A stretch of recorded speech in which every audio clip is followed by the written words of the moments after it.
بعكس الناس كلها اللي تنتقد. انا معلش هخرج بره الصندوق واقول لك برافو عليه ان هو لاعب اولاد ناشئين في المباراه دي. تخيل انت لو لعب بتشكيلته الاساسيه وقدر جلاسنر انه يكسبه تاني بنفس تشكيلته او حتى بالتدويره اللي عاملها، هتبقى مشكله كبيره جدا جدا نفسيا. هيلاعب الاستون فيلا خاصه بعد ما كسبوا مانشستر سيتي، ومباراه تعتبر كلاش مهم في الاسبوع العاشر، وبعد كده رايح لريال مدريد. وبعد ما يخلص مباراه مدريد مطلوب منه انه يقابل البيب جوارديولا، في حين الفرقتين بتوعه مكتملين. فطبعا صعب جدا انك تلعب وتجازف باي لعيب يتصاب عندك وانت عندك اصلا اصابات.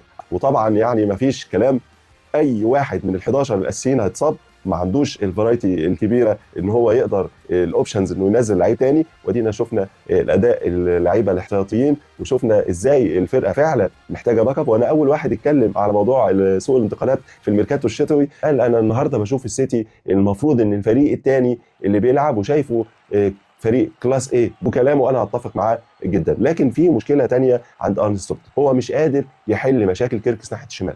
مازال كيركس بيقدم كارثه دفاعيه وثغره واضحه جدا في دفاعات ليفربول. ما بيلعبش بدماغه، الجامب بتاعه وحش، وكمان التغطيه العكسيه سيئه. بصراحه انا لو مكان ارن سلوت، فيرتس على الدكه بره معايا على البنش، واحط سوبو سلاي اللي متالق وفورمه وبيعمل اداء ممتاز، واحط ماكاليستر. ايكيتيكي وجوده طبعا مهم جدا، محمد صلاح وجودي خاجبو مفيش كلام فيهم في الانفيلد بالذات. الماتش ده بالنسبه لارن سلوت حياه وموت، عنق زجاجه، لان هو هيخرج ريال مدريد.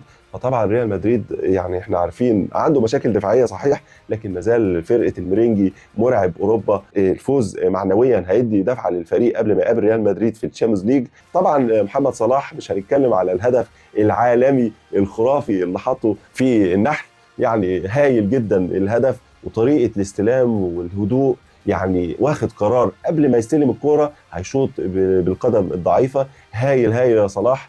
سكولز كان في جيل العظماء في مانشستر يونايتد، ما كانش شايل الفريق لوحده ولا حاجه، بالعكس، وكان مع السير أليكس فيرجسون، يعني افضل مدربي العالم في التاريخ الحديث.